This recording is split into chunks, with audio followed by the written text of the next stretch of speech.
ఈ మంచి దుంపలని అందరికీ తెలుసు. 100 గ్రాముల క్యారెట్లో 48 క్యాలరీల శక్తి ఉంటుందన్నమాట.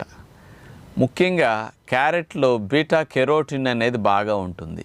ఇది మన శరీరం లోపలికి ముఖ్యంగా లివర్లోకి వెళ్ళిన తర్వాత విటమిన్ ఏగా కన్వర్ట్ అవుతుంది. ఈ క్యారెట్స్లో ఉండే బీటా కెరోటిన్ అనేది యాంటీ ఆక్సిడెంట్ లాగా ఉపయోగపడుతుంది. అంటే యాంటీ ఆక్సిడెంట్ అంటే మన కణజాలం జబ్బులు బారిన పడకుండా రక్షించడానికి బీటా కెరోటిన్ అనేది ఉపయోగపడుతుంది.